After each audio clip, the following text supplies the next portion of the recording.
बच्चों, आज हम सभी जैनेन्द्र कुमार का लिखा हुआ निबंध बाजार दर्शन पढ़ने जा रहे हैं।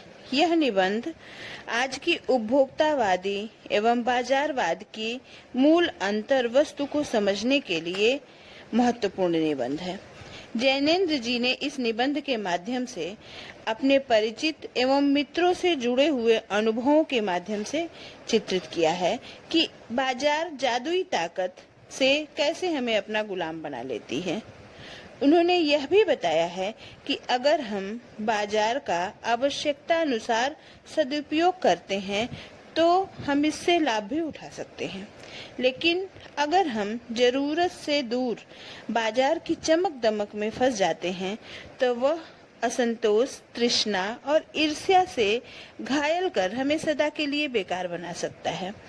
इन्हीं भावों को लेकर लेखक ने अनेक प्रकार से हमारे सामने बाजार की उपभोक्तावादी संस्कृति के दुष्परिणामों को बताने का प्रयास किया है। तो आइए देखते हैं हम सभी बाजार दर्शन। एक बार की बात कहता हूँ। मित्र बाजार गए तो थे कोई एक मामूली चीज लेने, पर लौटे तो एकदम बहुत से बंडल पास थे। मैंने कहा, यह क्या? बोले, यह जो साथ थी। उनका आशय था कि यह पत्नी की महिमा है। उस महिमा का मैं कायल हूँ। आदिकाल से इस विषय में पति से पत्नी की ही प्रमुखता प्रमाणित है, और यह व्यक्तित्व का प्रश्न नहीं, स्त्रीत्व का प्रश्न है। स्त्री माया न जोड़े तो क्या मैं जोड़ूं? फिर भी सच सच है, और वह यह है कि इस बात में पत्नी की ओट ली जाती है। मूल में एक और तत्व की महिमा सविशेष है। वह तत्व है मनी बैग, अर्थात पैसे की गर्मी या एनर्जी। बच्चों, जैनेन्द्र कुमार ने इस पैराग्राफ में यह कहना चाहा, अपने एक मित्र का उदाहरण देते हुए वे कहते हैं कि एक बार हमारा एक मित्र बाजार गया था कुछ मामूली सी चीज खरीदने के लिए, परंतु जब वो बाजार से लौटा तो उसके पास ढेरों बंडल पास में थे, और लेखक ने जब उससे प्रश्न किया तो उसके मित्र ने इस समस्त कार्य का दोषारोपण अपनी पत्नी पर किया और कहा, स्त्री माया न जोड़े तो क्या मैं जोड़ूं? अर्थात स्त्रियां या महिलाएं धन संग्रह में या वस्तुओं के संग्रह पर विशेष बल देती हैं, परंतु लेखक वहीं दूसरी ओर इस वास्तविकता के पीछे छिपे हुए सत्य को उद्घाटित करना चाहते हैं। वो कहते हैं कि इच्छा, स्त्री या व्यक्ति की इच्छा शक्ति तो गौण है। किसी भी वस्तु अधिकाधिक धन संग्रह या अधिकाधिक वस्तु संग्रह के पीछे व्यक्ति की सर्वाधिक महत्वपूर्ण जो तत्व है वह है मनुष्य की परचेजिंग पावर। व्यक्ति के पास जितना अधिक पैसा होता है वह उतनी ही अपनी आवश्यकताओं या अपने सुख सुविधाओं से को बढ़ाने वाली वस्तुओं का क्रय करता है।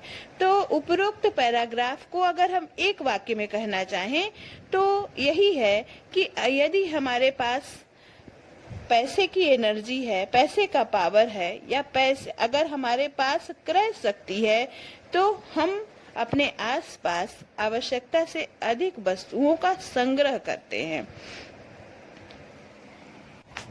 अगले पैराग्राफ में जैनेन्द्र कुमार जी कहते हैं, पैसा पावर है, पर उसके सबूत में आसपास मालटाल न जमा हो तो क्या खाक पावर है।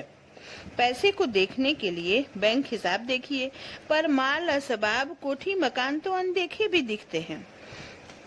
पैसे की उस परचेजिंग पावर के प्रयोग में ही पावर का रस है।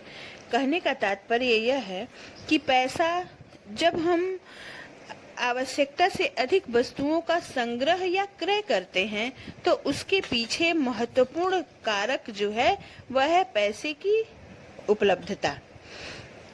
जैनेन्द्र कुमार कहना चाहते हैं कि व्यक्ति अपने पैसे का प्रदर्शन करने के लिए अपने आसपास वस्तुओं का संग्रह करता है, क्योंकि उन्होंने कहा है कि पैसा पास हो तो कोई आपका, अगर आपके पास पैसे हैं यह देखने के लिए कोई आपका बैंक अकाउंट नहीं देखता है। आपके पास गाड़ी, बंगला, नौकर चाकर और जीवन की विलासिता से युक्त यदि आपके सामग्री उपलब्ध है तो वो अनदेखे भी दिख जाती है और समाज आपको धनी या अधिक पैसे वाला व्यक्ति समझता है। तो इसलिए परचेजिंग पावर व्यक्ति का परचेजिंग पावर के पीछे उसका एक प्रदर्शन की भी इच्छा छिपी हुई होती है कि उसके पास कितना पैसा है। इसका आकलन समाज उसके आसपास की एकत्रित वस्तुओं के आधार पर करता है, इसलिए वह अपने आसपास आवश्यकता से अधिक विलासिता की वस्तुएं एकत्रित करता है। लेकिन वहीं दूसरी ओर लेखक अपने दूसरे मित्र का उदाहरण देते हुए कहते हैं कि समाज में दोनों तरह के लोग हैं। समाज में जहाँ खर्चीले लोग हैं वहीं मितव्ययी लोग भी हैं, लेकिन नहीं, लोग संयमी भी होते हैं। वे फिजूल सामान को फिजूल ही समझते हैं। वे पैसे बहाते नहीं हैं और बुद्धिमान होते करे वो अपनी बुद्धिमत्ता का प्रयोग करते हैं। आवश्यकता पड़ने पर ही सामग्री का क्रय करते। बुद्धि और संयम पूर्वक वह पैसे को जोड़ते जाते हैं। वह पैसे की पावर को इतना निश्चय समझते हैं कि उसके प्रयोग की परीक्षा की दरकार नहीं। दरकार अर्थात आवश्यकता। कहते हैं कि पैसे के अंदर पावर है, परंतु उस पावर को अपने आसपास सामान या सामग्री, विलासिता की सामग्री खरीद करके उसको प्रदर्शित करना ही वह पावर का प्रदर्शन नहीं है। आप पैसे को एकत्रित करके अपने मन में एक संतोष का भाव भी होता है। कुछ लोग अपने आसपास विलासिता के सामान एकत्रित न करके अपने पैसे को जोड़ते जाते हैं और संयमित रहते हैं, और उनके अंदर एक आत्मसंतोष होता है कि उनके, और वो गर्व से फूले नहीं समाते। इस प्रकार की प्रवृत्ति के लोग भी होते हैं। मैंने कहा, यह कितना सामान ले आए? मित्र ने सामने मनी बैग फैला दिया। कहा, यह देखिए, सब उड़ गया। अब जो रेल टिकट के लिए भी बचा हो। कह रहे कि अपने जो प्रथम प्रकार की मनोवृत्ति को मानने वाले लोग हैं, वो अपने विलासिता के सामान या दिखावे के लिए अपना सब कुछ खत्म कर देते हैं। मैंने तब माना कि और पैसा होता तो और सामान आता। वह सामान जरूरत की तरफ देखकर नहीं आया, अपनी परचेजिंग पावर के अनुपात में आया। लेकिन ठहरिए, इस सिलसिले में एक और भी महत्व का तत्व है जिसे नहीं भूलना चाहिए। उसका भी इस कर्तव्य में कुछ न कुछ हाथ है। वह महत्व है बाजार का। मैंने कहा, इतना कुछ नाहक ले आए। नाहक अर्थात बेकार में। लेखक कहना चाहता है कि वस्तुओं के संग्रह के पीछे एक और कारण, व्यक्ति की परचेजिंग पावर तो मूल कारण के मूल में है ही, साथ ही साथ एक और तत्व जो है वो बहुत ही महत्वपूर्ण है, और वह है बाजार। बाजार की चकाचौंध में व्यक्ति आत्मनियंत्रण खो देता है और वह अपनी सामर्थ्य से अधिक वस्तुओं का संग्रह कर लेता है। वह इस स्थिति में यह अनुमान, बाजार की चकाचौंध में फंस करके वह अपनी वास्तविक स्थिति को भूल करके अनावश्यक खरीदारी कर लेता है, और जिसका पश्चाताप उसे बाद में होता है। तो इस प्रकार इस पूरे पेज में बच्चों लेखक ने दो प्रकार के व्यक्तियों की चर्चा की। एक व्यक्ति जो अपने पैसे होने पर अपने आसपास अपनी आवश्यकता के या विलासिता की सामग्री एकत्रित करता है, जिससे समाज के लोग उसे समृद्ध माने। दूसरे, हमारे पास विलासिता के सामान या आवश्यकता से अधिक सामग्री तब होती है जब हमारे पास क्रय शक्ति होगी, हमारे पास परचेजिंग पावर होती है। यानी हमारे पास जो कुछ भी वस्तुएं एकत्रित होती हैं वो हमारे परचेजिंग पावर के अनुपात में एकत्रित होती हैं। और दूसरी प्रवृत्ति के वो लोग होते हैं जो अपने पैसे का प्रदर्शन नहीं करना चाहते। उनके अंदर आत्मसंयमी एवं आत्मसंतुष्टि वृत्ति होती है। वो अपने पैसे को धीरे धीरे करके इकट्ठा करते रहते हैं और उनके मन में एक संतोष होता है कि उनके पास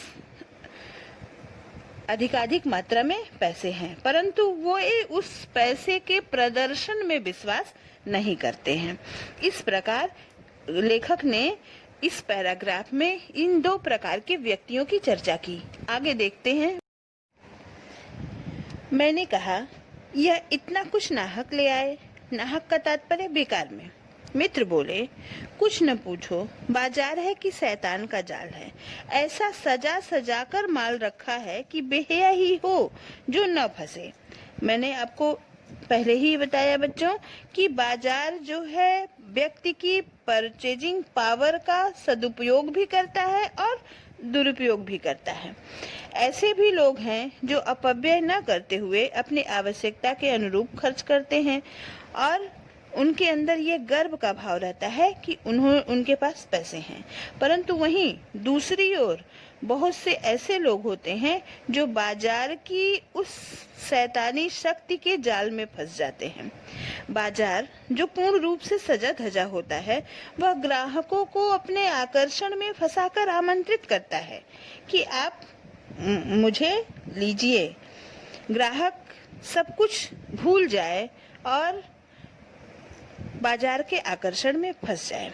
लेखक कहते हैं कि ऐसा सजा सजा कर माल रखा है कि बेहया ही हो जो न फंसे।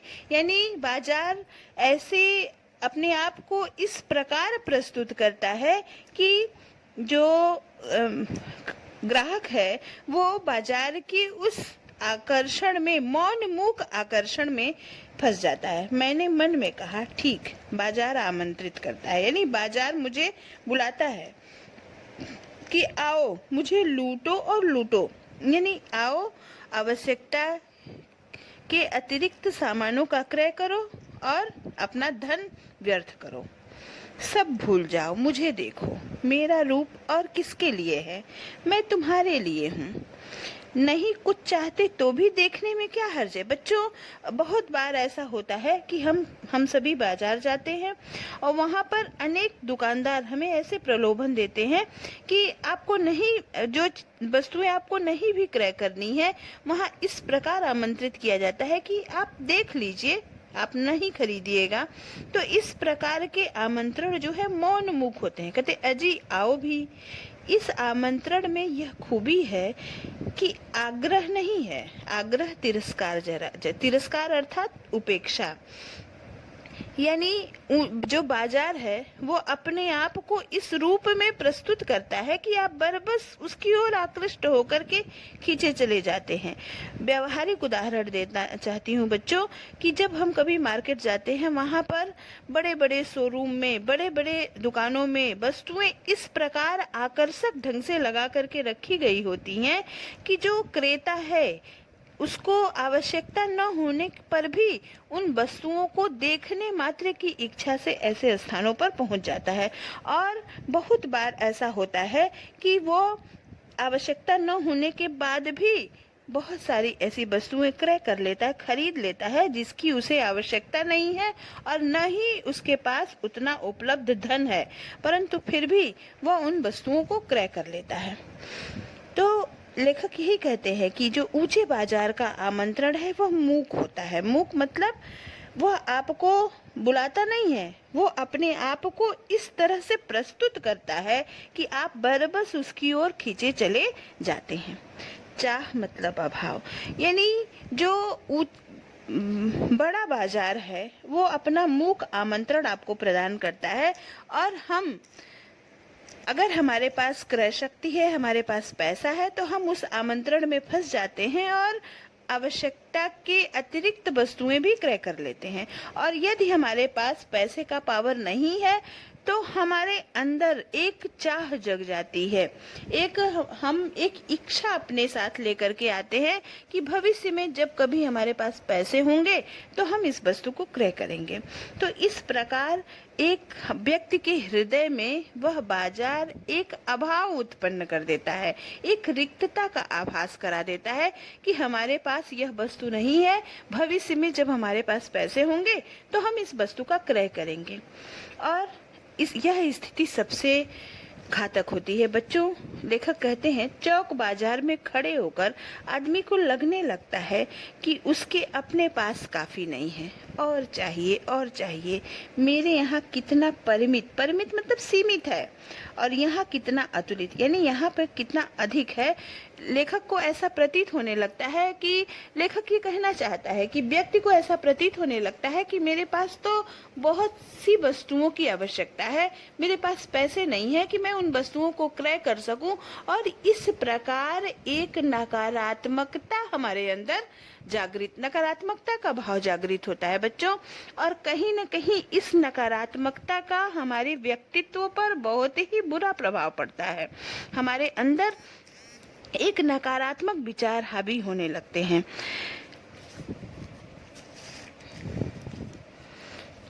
लेखक कहते हैं कि बाजार का आमंत्रण मूक होता है और हर व्यक्ति को वो असंतोष, तृष्णा और ईर्ष्या से घायल कर देता है।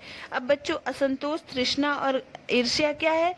हमारे अंदर किसी भी वस्तु को लेकर के तीव्र इच्छा होती है, हम उस वस्तु को नहीं क्रय कर पाते हैं। वहीं दूसरी ओर अगर हमारे सामने कोई दूसरा व्यक्ति जो हमसे अधिक पैसे वाला है उस वस्तु को क्रय कर लेता है, तो हम जाने अनजाने में कहीं न कहीं उस दूसरे सामने वाले व्यक्ति से ईर्ष्या या द्वेष रखने लगते हैं, या कहीं न कहीं उससे हम तुलना करने लगते हैं, और इस प्रकार हमारे अंदर एक ईर्ष्या का भाव जन्म लेता है, और यह हमारे अंदर हमारे व्यक्तित्व को एक नकारात्मकता प्रदान करता है। लेखक कहते हैं, कोई अपने को न जाने तो बाजार का यह चौक उसे कामना से विकल बना छोड़े। कामना मतलब इच्छा, और विकल व्याकुल, बेचैन। कह रहे कि बाजार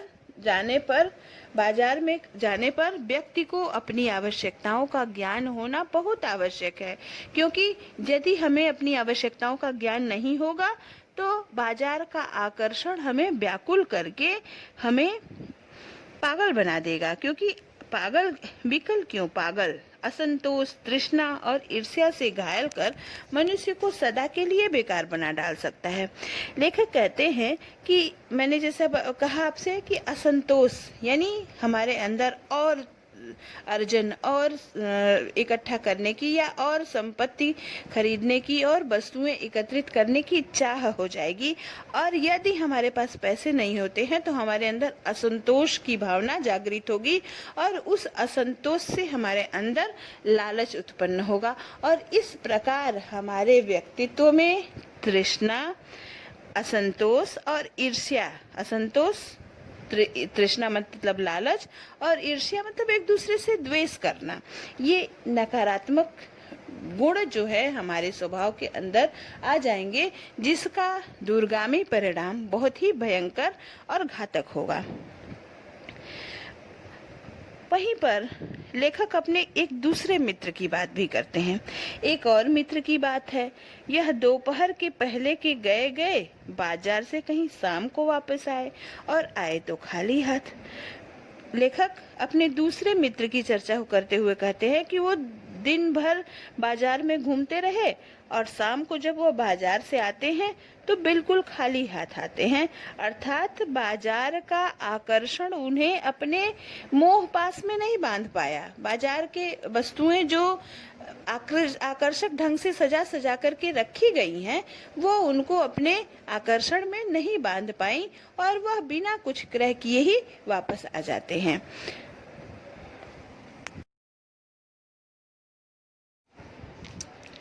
मैंने पूछा, कहाँ रहे?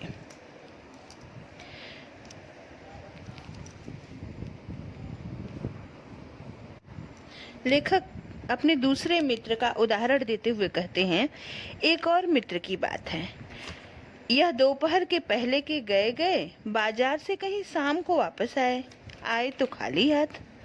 मैंने पूछा, कहाँ रहे? बोले, बाजार देखते रहे। मैंने कहा, बाजार को देखते क्या रहे? बोले, क्यों बाजार? तब मैंने कहा, लाए तो कुछ नहीं।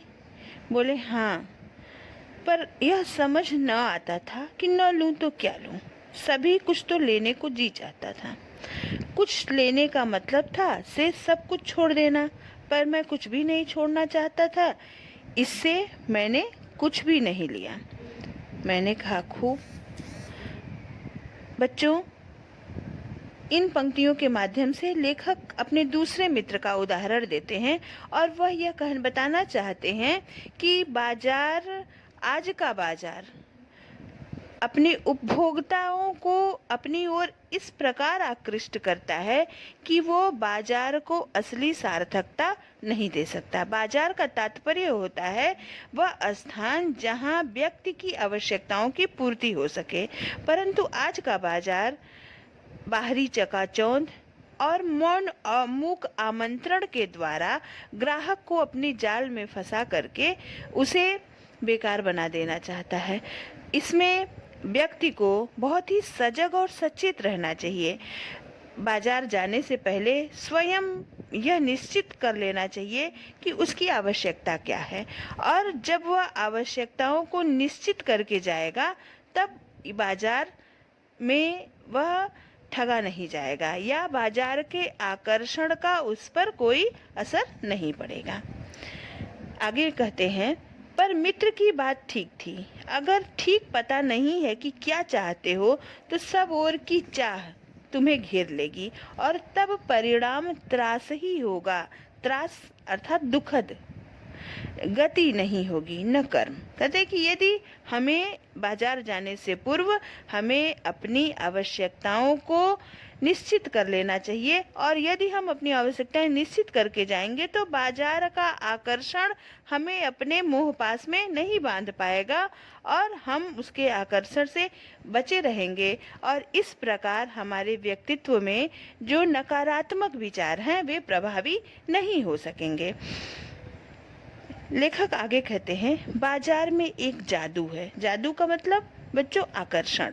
वह जादू आंख की राह काम करता है। बाजार का जो जादू है वह हम जब बाहर बाजार जाते हैं और जब हम वस्तुओं को देखते हैं तो उन वस्तुओं की तरफ यदि हमारे मन में लालच उत्पन्न होता है या आकर्षण होता है तो उसी स्थिति को कवि लेखक कहता है कि बाजार का जादू आंख की राह काम करता है। वह रूप का जादू है, यानी वह आकर्षण है। वह जैसे चुंबक का जादू लोहे पर ही चलता है, वैसे ही इस जादू की भी आपकी अपनी मर्यादा है। जेब भरी हो और मन खाली हो, ऐसी हालत में जादू का असर खूब होता है। लेखक कहते हैं कि जिस प्रकार चुंबक जो है वो लोहे को अपनी ओर आकृष्ट करता है, इसी प्रकार बाजार का वह आकर्षण, बाजार की वह चकाचौंध हमें जब हमारे पास पैसे होते हैं तभी हमारे ऊपर कार्य करता है। जेब खाली हो पर मन भरा न हो तो भी जादू चल जाएगा। लेखक कहते हैं कि यदि हमारे पास हमारी इच्छाएं हैं और भले ही हमारी जेब खाली हो अर्थात हमारे पास पैसे न हो, फिर भी यदि हमारे पास हमारे मन में इच्छा है तो हमारे ऊपर बाजार का वह जादू चल जाएगा। मन खाली है तो बाजार की अनेकानेक चीज़ों का निमंत्रण उस तक पहुंच जाएगा, और कहीं हुई उस वक्त जेब भरी तब तो फिर वह मन किसी की मानने वाला नहीं है। मालूम होता है यह भी लूँ वह भी लूँ, सभी सामान जरूरी है और आराम को बढ़ाने वाला है, पर जब यह जादू का असर है, जादू की सवारी उतरी कि पता चला कि फैंसी चीज़ों की बहुतायत आराम में मदद नहीं देती बल्कि खलल ही डालती है। थोड़ी देर को स्वाभिमान को सेक जरूर मिल जाती है, पर इसे अभिमान की गिल्टी की खुराक ही मिलती है।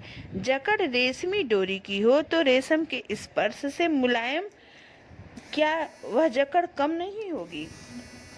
बच्चों, इस पैराग्राफ में लेखक ये कहना चाहता है कि यदि हमारे मन में इच्छाएं हैं तो बाजार का वह आकर्षण हमारे मन को अपनी ओर आकृष्ट कर लेता है, और बाजार का रूप सौंदर्य एक ऐसा जादू है जो आंखों के रास्ते हमारे हृदय में प्रवेश करता है, और यह जादू चुंबक की भांति है जो मनुष्य को अपनी ओर आकृष्ट कर लेता है। और जब व्यक्ति के पास पैसे होते हैं तो बाजार जाने पर मनुष्य यह निर्णय नहीं कर पाता है कि वह क्या सामान खरीदे और क्या सामान न खरीदे। उसे सभी सामान सुख देने वाले, आराम को बढ़ाने वाले प्रतीत होते हैं, लेकिन जादू का असर उतरते ही मनुष्य को फैंसी चीज़ों की आकर्षक कष्टदायक प्रतीत होने लगती है, तब वह दुखी होने लगता है। जैसे बच्चों, अगर हमारे पास बहुत सारी सामग्री हो जाती है तो वो सामग्री हमें आराम कम देती है और हमें कष्ट ज़्यादा देती है, और उन सामानों की अधिकता भी हमें पीड़ा देती है। उसी अधिकता को लेखक ने कहा है कि गला रस्सी से कसा जाए या रेशमी डोरी से, गले दर्द तो गले को होता ही है, तो उसी प्रकार एक सामानों वस्तुओं के अभाव में जो कष्ट होता है उससे भी पीड़ा होती है, और वस्तुओं की अधिकता से भी जो कष्ट होता है वो भी पीड़ादायक होता है। लेखक आगे कहते हैं, पर उस जादू की जकड़ से बचने का एक सीधा सा उपाय है, वह यह कि बाजार जाओ तो मन खाली न हो। मन खाली हो तब बाजार न जाओ। कहते हैं लू में जाना हो तो पानी पीकर जाना चाहिए, पानी भीतर हो तो लू का लूपन व्यर्थ हो जाता है। मन लक्ष्य में भरा हो तो बाजार भी फैला का फैला ही रह जाएगा, तब वह घाव बिल्कुल नहीं दे सकेगा बल्कि कुछ आनंद ही देगा। तब बाजार तुमसे कृतार्थ होगा, क्योंकि तुम कुछ न कुछ सच्चा लाभ दोगे उसे। बाजार की असली कृतार्थता है आवश्यकता के समय काम आना। लेखक कहते हैं कि मनुष्य को बाजार में मन को भर कर जाना चाहिए, उसे यह निश्चित करके जाना चाहिए कि उसकी आवश्यकता क्या है। जब व्यक्ति अपनी आवश्यकता को निश्चित करके जाएगा तो बाजार उसको अपने आकर्षण के मोह पास में बांध नहीं सकता है, क्योंकि जैसे गर्मी की लू में यदि पानी पी कर जाएं तो लू की तपन व्यर्थ हो जाती है, वैसे ही मन लक्ष्य से भरा हो, लक्ष्य अर्थात हमें किस वस्तु की आवश्यकता है यह ज्ञात हो तो बाजार का आकर्षण भी व्यर्थ हो जाएगा। लेखक कहते हैं कि आँख फोड़कर मनुष्य लोभ से नहीं बच सकता, क्योंकि ऐसा करके वह अपना अहित करता है। संसार का कोई भी मनुष्य पूर्ण नहीं है। अपनी बात को प्रस्तुत करने के लिए लेखक यहाँ पर एक भगत जी हैं, उनका उदाहरण देता है। कहते हैं बाजार जो है वो बाजार की असली कृतार्थता मतलब बाजार की उपयोगिता है, आवश्यकता के समय काम आना। मैंने प्रारंभ में ही कहा था कि यह पाठ जो है आज की उपभोक्तावादी संस्कृति के नकारात्मक प्रभावों को हम सभी के सामने उजागर करता है। बच्चों, यह पाठ बहुत ही लंबा है, इसलिए इस पाठ की समग्र व्याख्या मैं 2 भाग में आपके समक्ष प्रस्तुत करूंगी। अभी तक मैंने भाग 1 प्रस्तुत किया है, अब शेष अंश की व्याख्या दूसरे वीडियो में भाग 2 में दी जाएगी।